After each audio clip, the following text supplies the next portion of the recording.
Hola, ¿qué tal, queridos amigos? Bienvenidos a un nuevo episodio de Vladimir y Punto. Vamos a conversar con Vicente Díaz, ex rector del Consejo Nacional Electoral, es nuestro invitado del día de hoy. ¿Cómo estás, Vicente? ¿Cómo te va? ¿Cómo están las cosas? Bien, Vladimir, bien. Bueno, a la expectativa como toda Venezuela, ya a pocos días de estas elecciones y esperando que todo continúe en paz como hasta ahora y con una gran afluencia de electores que espero que se presenten a votar por cualquiera de sus opciones y obviamente que en el caso mío en particular, no sé cuál es el caso tuyo, pero en el caso mío en particular, ojalá que opten por votar todos los electores descontentos con este gobierno y que opten por votar por las tarjetas que prefieran. Depende de cada municipio y de la oferta electoral de cada estado. Los invito a todos a que salgan a votar y manifiesten con su voto su señal de aprobación a quien tengan que aprobar si hay una gestión adecuada en su municipio y su estado, y con su desaprobación y votando por una opción alternativa donde haya lugar. Pero que todo el mundo salga y se exprese y se manifieste y se reactive y se retome la senda democrática, que es la única que ha permitido alcanzar victorias importantes al campo democrático. Bueno, comparto 100% todo lo que ha dicho Vicente, de eso no me quepa la menor duda. Ahora, fíjate, con respecto a este punto, es importante el rescate de la ruta electoral. ¿Estamos realmente encaminados en el rescate de la ruta electoral o esa rectificación de algunos sectores que han vuelto a la ruta electoral corre su riesgo, tiene sus peligros, puede ser revertida? Bueno, mira, yo creo que aquí ha habido un esfuerzo importante para restaurar el camino electoral. Yo recuerdo, o yo comparo mucho esta experiencia que estamos viviendo con lo que pasó en el año 2005 y 2006. En el año 2005, por razones políticas, técnicas, por las razones que fuesen en aquel momento, los principales partidos de oposición decidieron no participar en la elección. De hecho, llamaron a no votar en la elección. Hay una participación, apenas el 25% de los electores fue a votar en esa elección de Asamblea Nacional, y el MBR, que es el precursor del PCV actual, ganó el 100% de los cargos de diputados, 100%. Ahí no hubo ni un solo diputado opositor. En consecuencia, bueno, es porque se pensaba que con eso se iba a deslegitimar al gobierno de Chávez y eso iba a iniciar la caída del gobierno de Chávez. Y lo que terminó pasando fue que Chávez se fortaleció más y tomó el control del resto de las instituciones. Y dentro de ese control del resto de las instituciones, toma una decisión y es que decide que quiere que el resto o que la oposición reinicie o se reincorpore el camino electoral, y dice, bueno, ya que es el CNE lo que está obstaculizando el camino electoral que estaba encabezado en esa época por Jorge Rodríguez, entonces yo voy a pedir a la Asamblea que los reemplace a todos. Y efectivamente reemplazó a los 5 rectores y a los suplentes, y designó en abril del 2006 esa asamblea, que por cierto la oposición declaraba que era ilegítima porque no había participado, porque la elección había sido fraudulenta y todo esto. Lo cierto es que esa asamblea eligió a esos 5 rectores mediante un proceso de acuerdo, no en la asamblea, porque en la asamblea no se podía llegar a acuerdo con nadie porque era todo del PSUV, pero sí en conversaciones paralelas entre fuerzas políticas y partidos políticos de oposición y partidos políticos del gobierno, y llegaron a construir consenso alrededor de 5 nombres, entre los cuales estuvo el mío, y me incorporé como representante de la oposición dentro de ese Consejo Nacional Electoral en una relación, una proporción de 4-1. ¿No? Bueno, ese Ahora, sería... ¿Ah? fíjate, Vicente, a propósito de eso, podríamos decir que la abstención no ha servido para deslegitimar al gobierno, ni al gobierno de Chávez ni al gobierno de Maduro.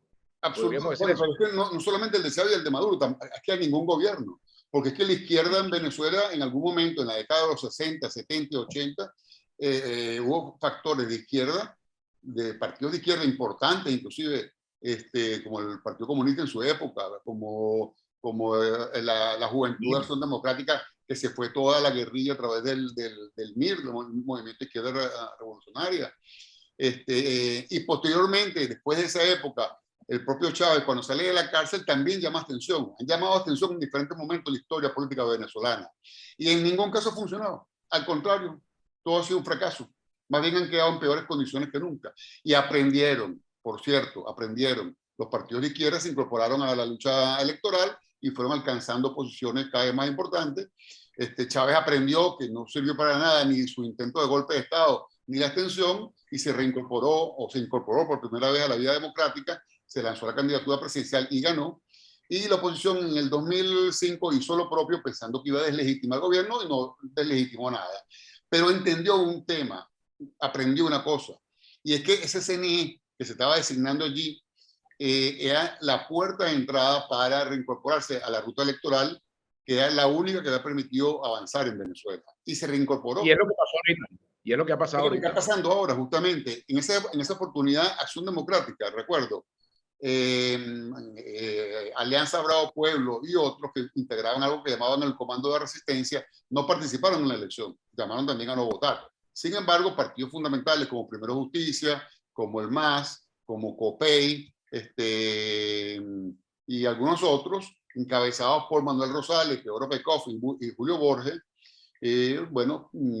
convocaron a los venezolanos a votar. Y Manuel Rosales pierde la elección, es verdad. Pierde la elección y saca el 36% de los votos. Pero el resultado no fue lo importante, Vladimir. Lo importante es que Manuel Rosales, Julio Borges y Teodoro Pekov abrieron el camino para reincorporarnos a la vía electoral, que permitió, por cierto, que un año después, exactamente un año después, ni siquiera un año, unos 11 meses después, la oposición derrotara al gobierno de Chávez en su mejor momento electoral de la historia, cuando había sacado la mayor cantidad de votos en la historia del chavismo. Y sin embargo, la oposición lo derrota, y lo derrota cuando presenta el proyecto ese pernicioso y terrible de reforma constitucional, donde cancelaba el pluralismo democrático que está en la constitución actual para declarar a Venezuela un estado socialista constitucionalmente, ¿no? Con las consecuencias que trae eso para la vía pública del país.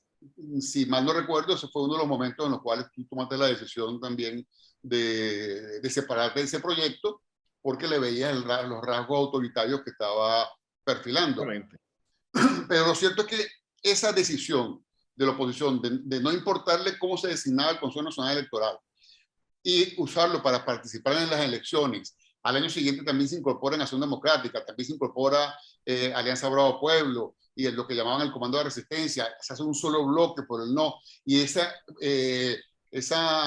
unidad que se creó alrededor de ponerle la mano en el pecho a ese proyecto terrible de reforma constitucional, generó que el chavismo saliera derrotado, que la oposición ganara, y eso generó un conjunto luego de victorias, tanto en gobernaciones como en alcaldías muy importantes, que abrieron la ruta para que Capriles en el 2013 casi le gane la elección a Maduro por unas pequeñas décimas, una semana más de elección y le ganaba, porque le estaba descontando a razón de 5% por semana.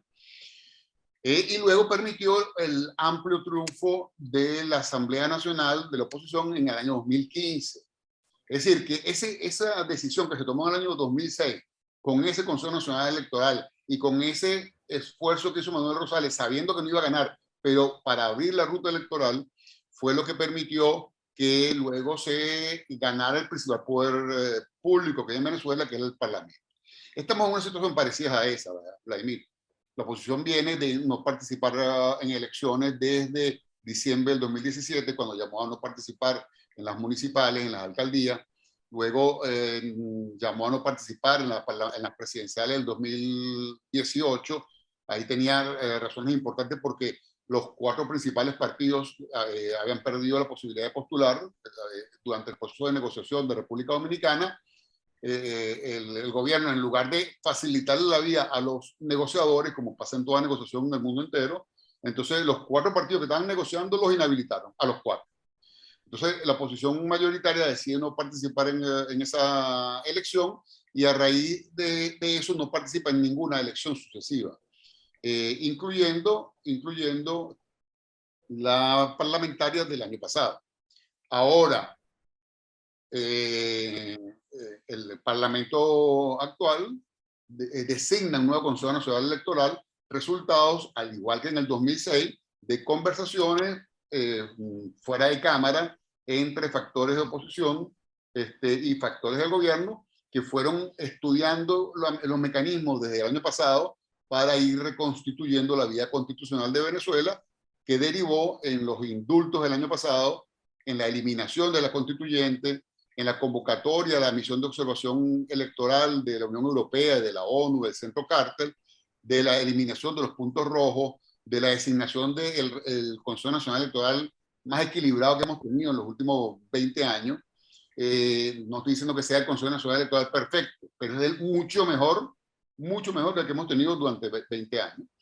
El compromiso ya anunciado formal y oficialmente de no seguir con esa maniobra de desconocimiento electoral de que cuando alguien ganaba una gobernación, una alcaldía diferente al PSUV, entonces le nombraban un protector.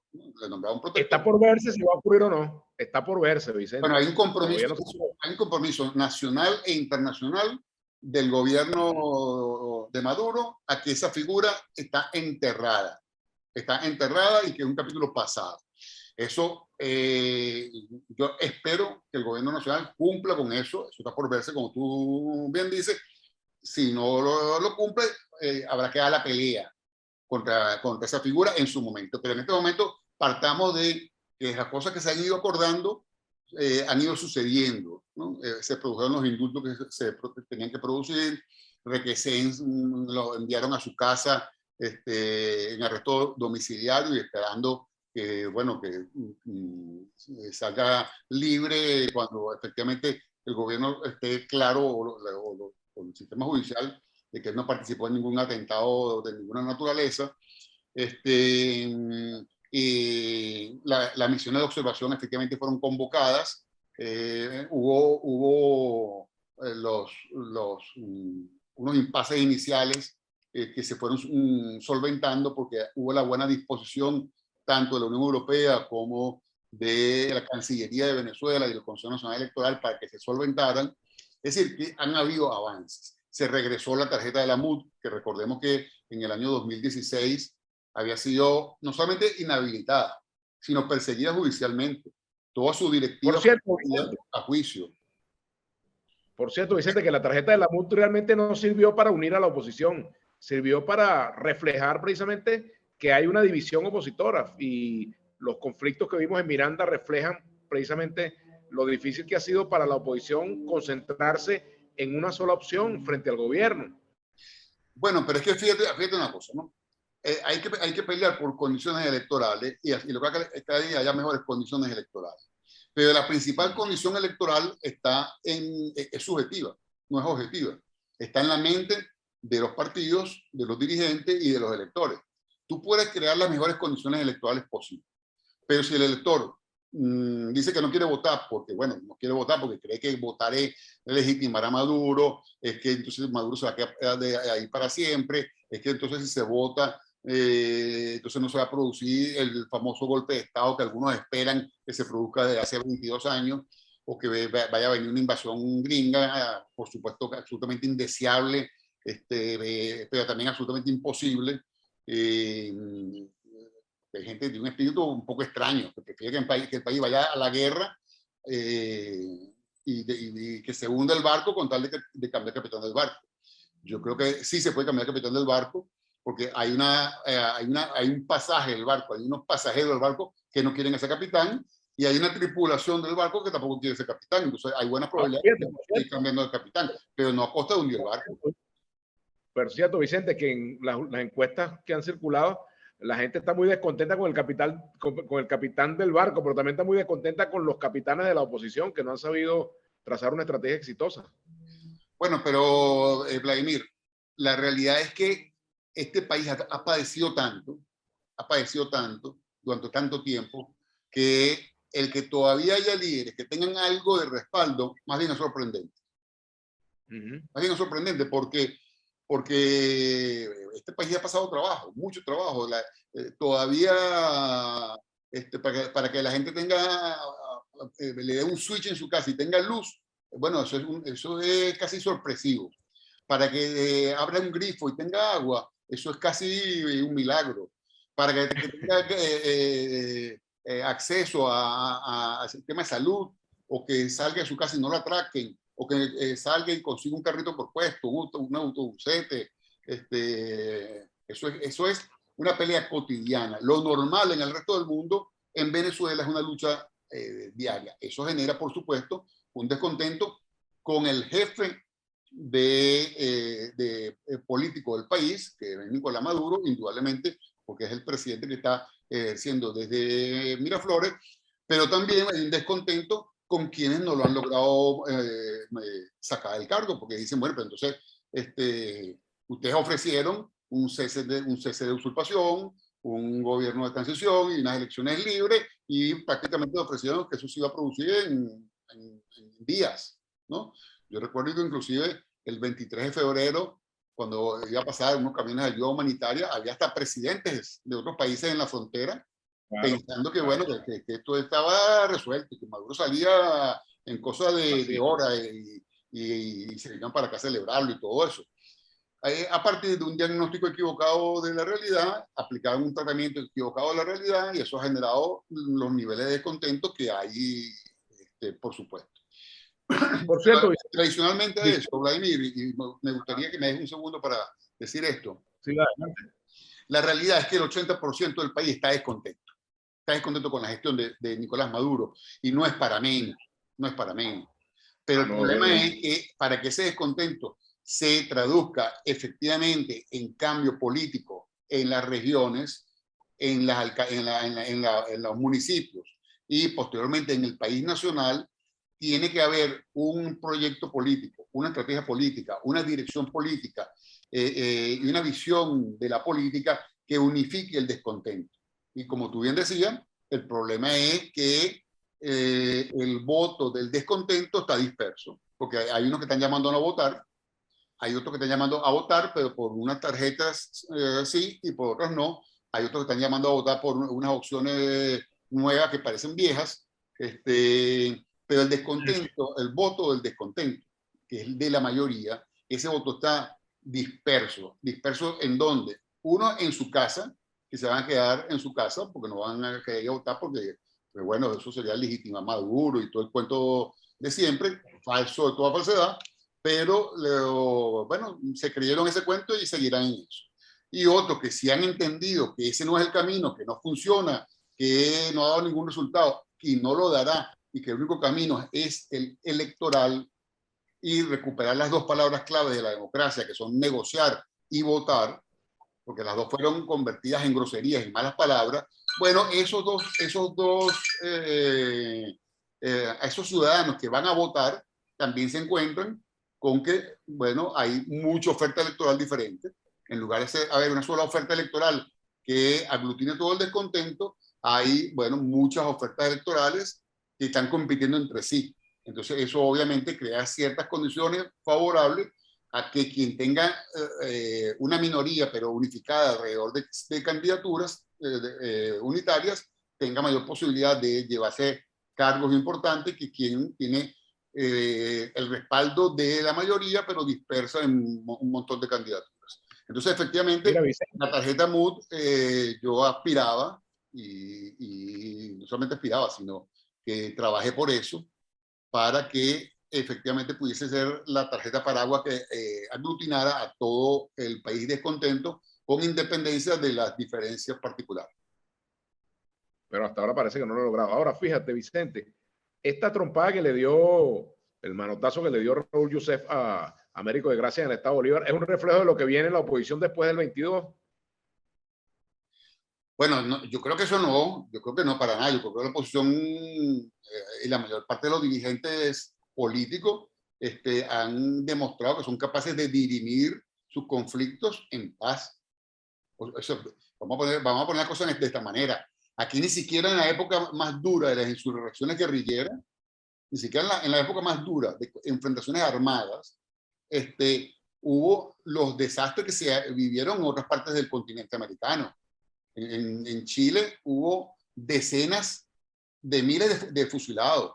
En Cuba, cuando llega la Revolución Cubana, hay decenas de miles de fusilados. En Argentina, con la dictadura de Videla, hubo gente desaparecida atrozmente y fusilada. En Venezuela es verdad, ha habido y hay violaciones de derechos humanos. La hubo en el pasado, la hubo en el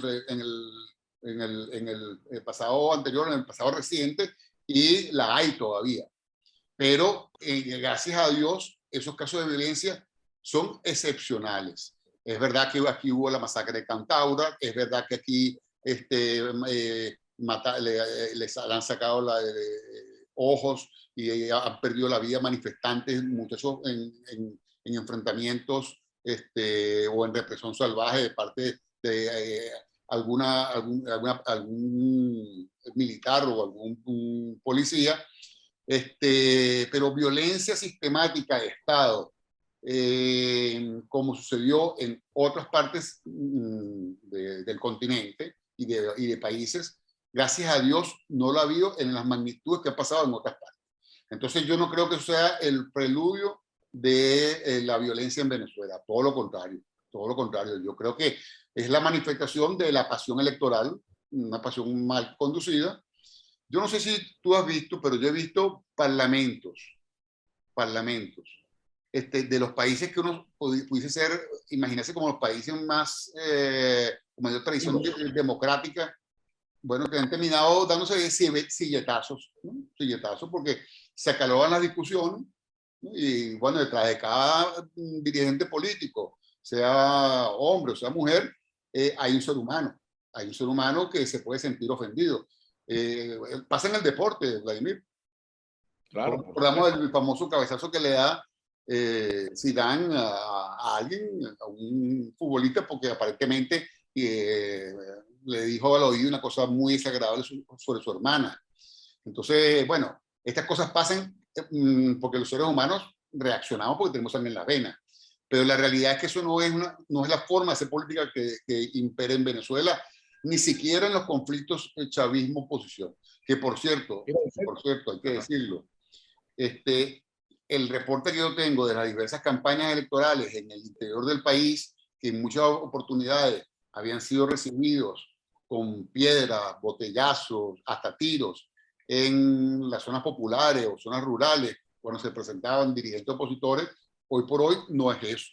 Hoy por hoy no, lo que se está viendo es una cosa completamente diferente. Yo espero que esto continúe de esa manera en todos estos días que nos faltan y el domingo esta elección transcurra como han transcurrido todas en Venezuela, por cierto, porque aquí durante el día de las elecciones no hay sucesos violentos de ninguna naturaleza. La elección concluye en paz en las mesas. El Plan República hace lo que le corresponde. Alguien me decía a mí que el Plan República era un componente y un actor político. Yo le decía, bueno, pero preguntémosle entonces a cualquier actor de oposición hoy en día si quisiera hacer las elecciones sin el Plan República. Porque yo soy testigo de cómo el Plan República ha protegido candidatos opositores para que entren al centro de votación cuando afuera hay grupos colectivos que quieren impedir su entrada. Entonces las cosas hay que decirlas como son, Vladimir. Mira, finalmente, ¿tú crees que va a cambiar mucho el panorama o la correlación de fuerzas actual en gobernación y alcaldía? ¿O se va a mantener como más o menos parecido? Bueno, mira, yo no lo sé realmente, ¿no? Yo esperaría que cambiara y que cambiara para mejor, y para mí cambiar para mejor significa que las fuerzas que adversan al PSUV aumenten su cantidad de cargos y su cantidad de votos. Pero yo este proceso no lo veo como una elección en sí misma. Yo esto lo interpreto como las presidenciales del 2006. Es decir, yo lo veo de esta manera. Es el retorno de toda la oposición a la vía electoral y el retorno del elector y del votante a la vía electoral. Y eso es lo que nos va a abrir las puertas para el cambio político en Venezuela. Entonces yo veo esto, más allá del resultado, que ojalá que sea un resultado, primero en paz, cívico, y en segundo lugar, bueno, que el voto popular exprese el nivel de descontento que tiene el país. Si eso se traduce en cargos o no, eso es otra cosa porque tiene que ver con lo que han hecho los partidos. Pero yo lo veo y lo evalúo sobre todo como el inicio de la recuperación de los espacios democráticos y de la ruta democrática y de la ruta electoral, que es la única forma posible de generar cambios políticos, no solamente en Venezuela, sino en el mundo. Sino en el mundo. Así salió Pinochet del poder, así cayó en las dictaduras del Cono Sur, así cayó el gobierno de las Fuerzas Armadas en Venezuela, que sacan a Marco Pérez Jiménez, pero dejan a quien era su ministro de la Defensa, y es mediante elecciones que se retorna a la democracia, y es lo que ha pasado en Venezuela siempre, y es lo que ha pasado en el mundo entero siempre. Solamente 2 o 3 casos han habido en el mundo mediante el cual se ha logrado un cambio de gobierno por la vía insurreccional, y todos ellos a costa de cruentas, muy cruentas guerras civiles, cosa que los venezolanos ni estamos preparados ni queremos y más bien detestamos. Muchas gracias, Vicente, por acompañarnos en Vladimir y Punto. Hasta aquí Bueno, este gracias a episodio por el ti, día de hoy. Vladimir, y bueno, seguimos comunicándonos. Seguro. Nos vemos el domingo. Nos vemos. Bien.